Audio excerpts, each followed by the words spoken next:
There she is, my girl, dancing. Always dancing. I never had to tell you to practice, did I? I had to tell you to stop sometimes. The hours and hours that girl put into her dance classes. You're not dancing now, are you, my love? No. I'm not dancing now. I'm walking.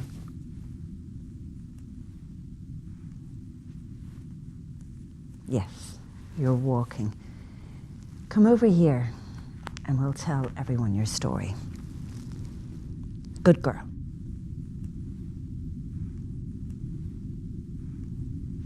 I'm not a good girl. No. Good girl. Maybe not once upon a time, but you are now. We might get to that part of the story later on. Don't let Dad hear that part. No, we won't let Dad hear that part. I think he's asleep now anyway.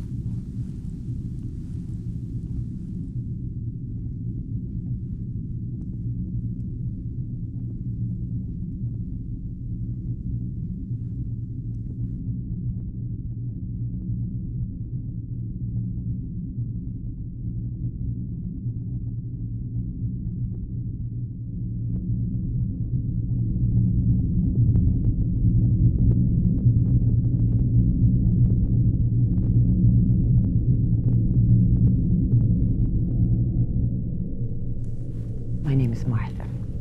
I'm caregiver to Rachel here, my daughter, who lives with Huntington's disease, and also to Tom, my husband, who also has Huntington's. I'm 69. No, I'm not. I'm 68. I'm aging myself. So you probably know that there are 5 stages to Huntington's disease, or HD, as we call it. Rachel is 37, and she's late intermediate, so her disease is progressing a lot faster than Tom's. Tom is advanced stage, end of life, which is why he's cared for here in a nursing home. Tom was living at home with Rachel and myself up until 8 months ago. You probably know that Huntington's is a genetic disease passed down through families. If a parent has the gene, there's a 50% chance a child will have it too. I didn't actually know that Huntington's was in Tom's family when we first met. Tom himself didn't really know. Tom was born in the UK and spent the first 5 years of his life there. But then his mother got ill and his parents split up, and he was sort of informally fostered out to his father's family in Ireland. And Tom didn't see much of his mother after that. He never really knew what her illness was. So when Huntington's was first mentioned in relation to Tom's own situation, while it did ring a bit of a bell, he didn't really know anything about it. And I've since learned that this is not unusual in Huntington's families. I've heard many stories of families covering up the disease. Historically, there's been a certain amount of shame associated with having the gene. Actually, the history of the disease is really interesting, but we might get into that later on. Even though that's more Tom's department than mine. Tom is the history buff in our family. We actually met when Tom was studying archaeology in university and I was studying botany. We used to joke that we were both diggers and we both loved gardening, so the fingernails were never clean. They're clean now, though.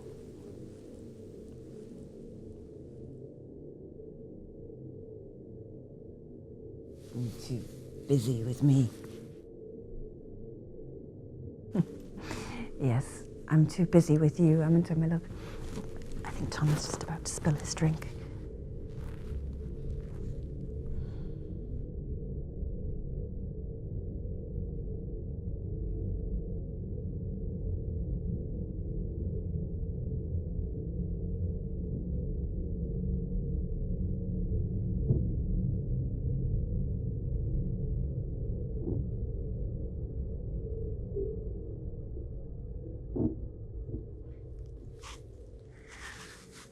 You couldn't do anything for him once. He hated being fussed over. I think it was to do with having been fostered when he was younger, I think he was so traumatized by that experience, really, that he felt he couldn't rely on anyone. So I learned over the years, if Tom was under pressure, he just left well enough alone. So when his early symptoms began to show, I really didn't take any notice. Tom was running a youth outreach program. Archaeology wasn't really suited to family life, so when Rachel's brother was born, Tom retrained as a social worker.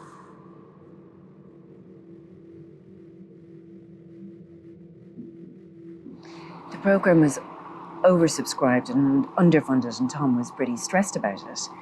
And he was getting irritable, mood swings over the most insignificant things. I should say at this point that Tom's early symptoms were behavioural, but it varies from person to person.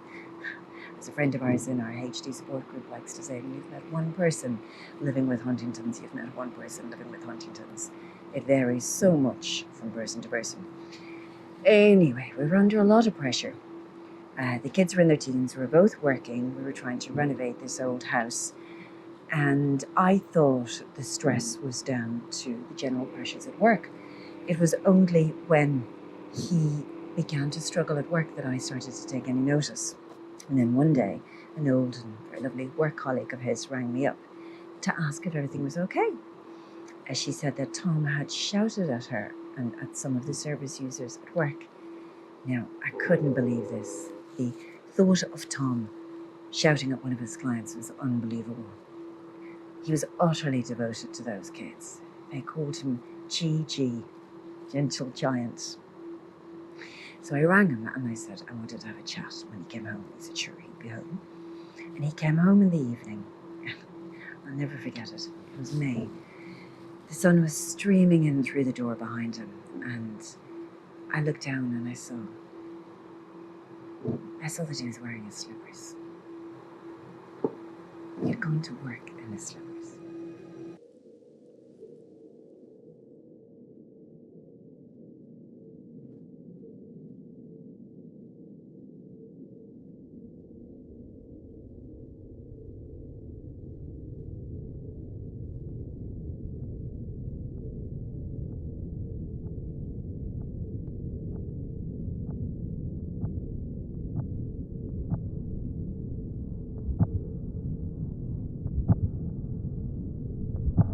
So whatever was going on was obviously a cognitive issue, not down to just mood swings or stress. And then you went to Dr. Harding. Yes, then we went to Dr. Harding, our GP, who's a wonderful man, very thorough, very holistic. But because Tom's medical history on his mother's side was patchy, there was nothing to set the Huntington's alarm bells going. Oh, we must have been in and out of Dr. Harding's, I don't know, every week for those first couple of months. And Dr. Harding had no HD experience, so I certainly don't blame him for not picking up on it. And this was, 18 years ago? There was a lot less awareness then. So we were being sent from pillar to post. And in the meantime, Tom's symptoms began to get worse. His gait changed, the way he'd hold his body, he'd stagger rather than walk. He was always dropping things. He'd go to put a cup on a table and he'd miss it by a mile. My friends said he was always drunk. Your friends thought he was always drunk, and that upset you, didn't it? He was always dropping things like I do. Yeah. He was. He was always breaking things like you do now. Mum put all the china away. I did. I put all my lovely china and delf away in the attic to keep it safe. Safe for Chloe. Ah, yes, Chloe will probably have it someday.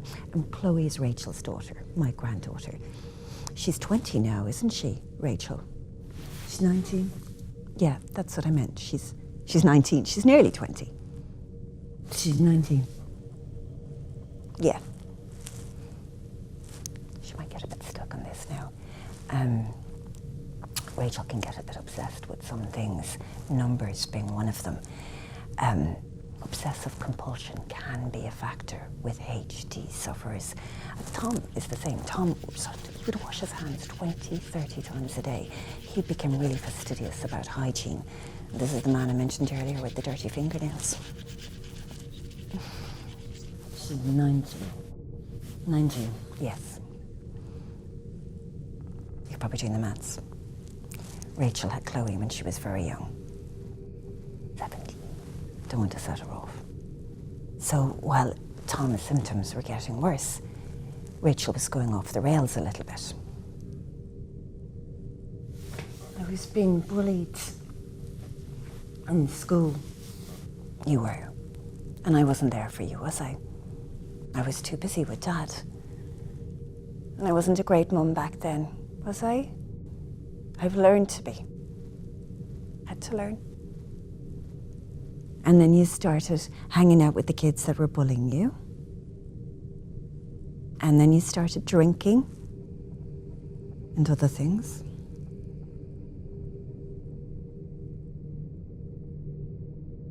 She means drugs.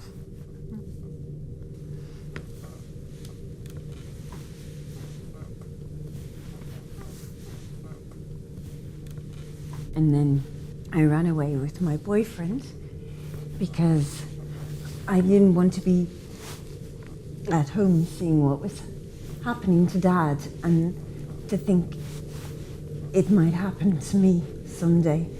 And home wasn't a very nice place to be then. No, it wasn't a very nice place to be, was it? We were living in a half-renovated house. Tom had stopped working. We were under huge financial pressure. We were trying to put Rachel's brother through college. Tom was shouting a lot of the time, or he was sitting in his study in a black depression.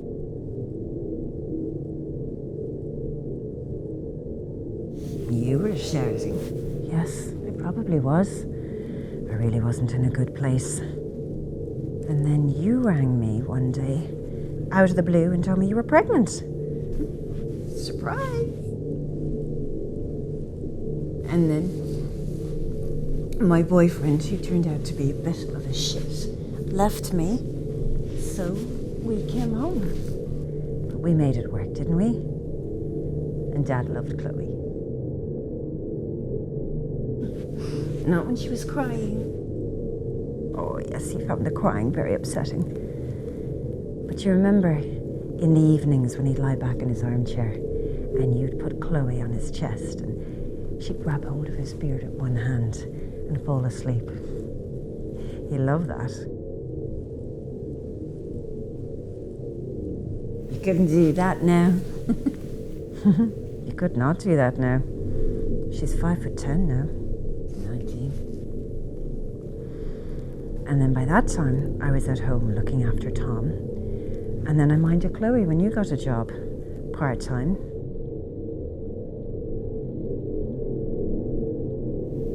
And you weren't so stressed by then. No, I wasn't so stressed by then. By that time, Tom and I had found our support group, and I was taking care of myself, because that's the thing with this disease. It doesn't just affect the person who has the gene, but entire families.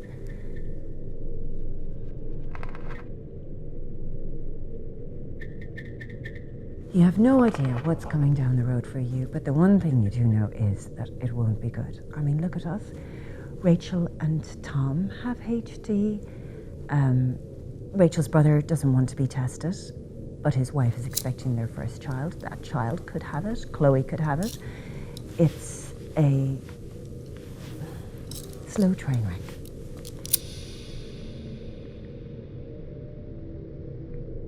It's a trauma that never goes away. I had no idea how to cope in those early days. The focus was entirely on Tom. Naturally, it had to be. But nobody had any advice for me other than I mind myself. How do I mind myself? I'd rage internally. Who's going to get Tom up and mind him and toilet him and feed him while I go off and mind myself? It was really only when we connected in with the support group that I learned to take simple self-care steps and get supports and respite. learned to be bullish too. And I was never a wallflower. I was always able to speak my mind. But when they make you jump through hoops to get the most basic supports, you learn to stick your heels in. Tell them about the time he left Dad in the car park. I did not leave Dad in the car park. You make me sound terrible. To cut a long story short, Tom was away for a few days in respite while I was off.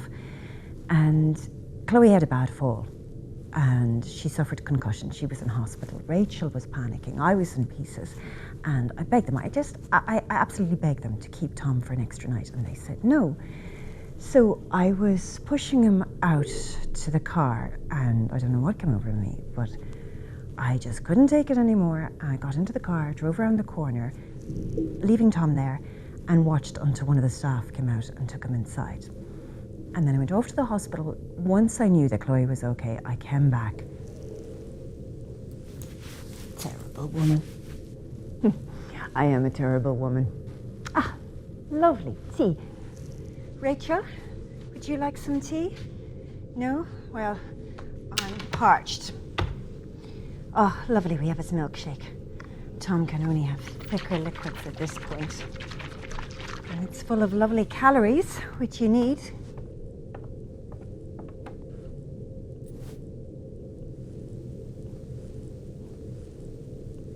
You've gotten so skinny. Tom used to be so mindful about his weight.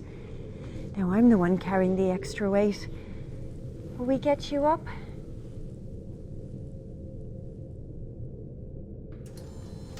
There. I stress eat sometimes. A bowl of ice cream in the evenings, or 2. Large glass of wine. Now, hand up. There we go. There we go.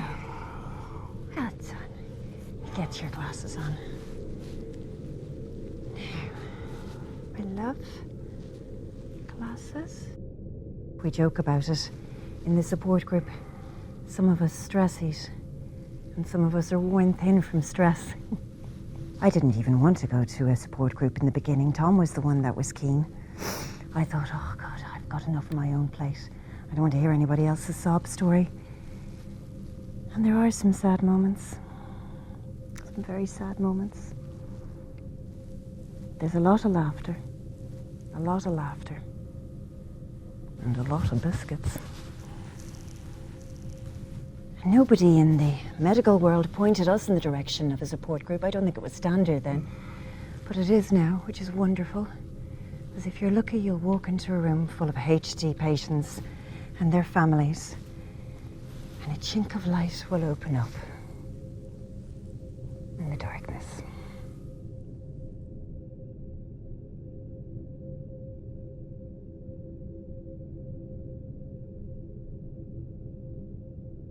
Tom was never a religious man, but he had a quality of spiritual insight about him. He used to say, people just want to connect. Even to the kids when they were having problems with their friends, he'd say, just leave people alone. They'll find a way to connect. And that's what we do in a support group. We connect. If somebody has a question, or what do you do when such and such a thing happens, somebody else will have an answer. Or what do you do when you feel such and such? We connect under the shadow of this terrible, terrible, lonely disease. We connect. Now, I'm going to see where Chloe has got to. She's 10 minutes late. Rachel, I'm just going to go out to the car park. I'll be right back, my darling.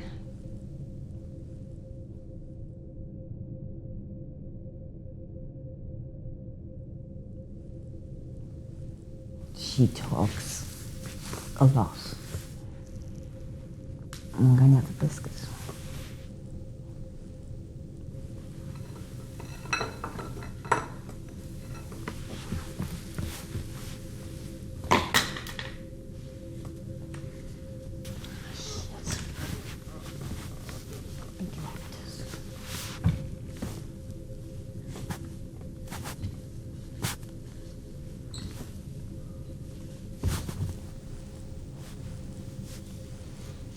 Chloe. You can see her at the end of the corridor. Hey, Chloe. Telling everyone about HD. You're telling everyone about HD, are you? Have you cried yet? No? You're heartless. I'll tell you about HD. It's shit. Synopsis. It's Alzheimer's, ALS, and Parkinson's, all rolled into one genetic time bomb. Wish HD would go jump off a bridge. Hey, Grandad! Ooh, got a whopper bruise on my back, Mum. I'm on a roller derby team. You know, roller derby, it's like American football, except on roller skates. She got me into it. You were fierce on the track, weren't you, Mum? She tried everything. She jumped off a plane. Twice. She backpacked around South America. She bungee jumped. Twice. I think when you know that there's a limit on your time, you try to cram in as much as you can. The life expectancy for someone with HD is 10 to 25 years. You used to count down the years, didn't you, Mum? Do you still do that? Not enough time left. I think it's different for me because I suppose I've always grown up with HD. Like, Grandad was always unwell. I used to play with my Lego on the floor of HD support groups. It was just normal life for me. We used to go on holidays with families with HD. I think I was about 10 when Mum's first started to show symptoms, and she chose to cram in as much as she could. So I'm in the process of being tested, and you have to have genetic counselling for a period of time, and you have to be over 18 because it throws up huge questions like, will you have kids, relationships, everything really. A lot of people start the counselling, but then they take a break of a few months or a few years. Actually, only about 20% of people at risk from the disease choose to have predictive testing. My uncle, for example, has chosen not to, which I totally understand, and his wife is about to have a kid. He says, I need to walk in the light, by which he means he needs to live his life away from the shadow of Huntington's. Doesn't work for us, but we all have our own ways of coping, don't we, Mum? We need to go down into the belly of the beast. Yeah, like Jonah and the whale. You reaching for your headphones? Do you want to listen to some music? Yeah, I'm tired. I'm in a zone out.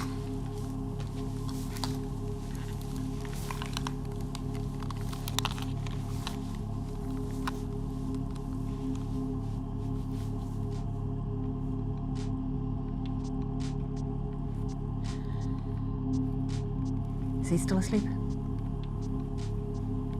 He's asleep most of the time these days. And all this has stopped. Every cloud and all that. So, yeah, I got my result 2 days ago, and it's negative. I don't have the gene. It's negative, so I haven't told these guys yet.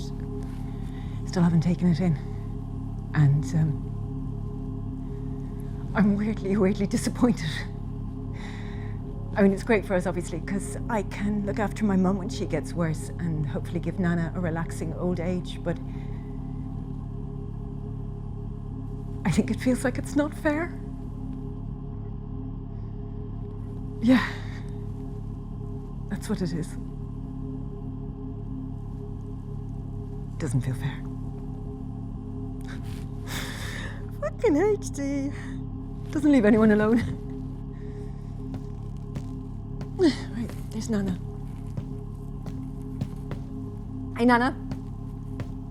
There you are. I've been outside looking for you. Did you introduce yourself? Did you talk about the testing and the counselling?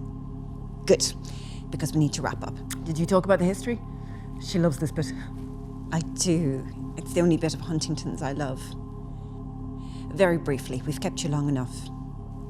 1870s, Long Island, USA. A young doctor named George Huntington was one of the first to study the disease in some local families. He was able to track it through generations using his father's and his grandfather's notes, who had also been doctors. Also, the disease was known to be manifesting in families in New England in the 17th century, and some believe that some of those accused of witchcraft in the famous Salem witch trials were in fact HD sufferers. They really couldn't catch a break, could they? Any final words? I don't know. Find a cure? You? Yes, the struggles around mental health are the worst. More and earlier supports around mental health. Rachel? Final words? Your voice is the most important here.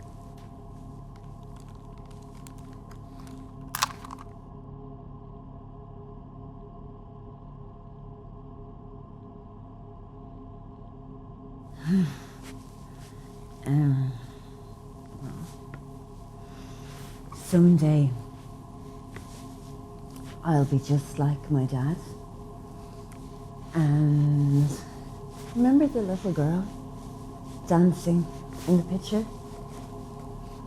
When you talk to me and I don't talk back, look for her.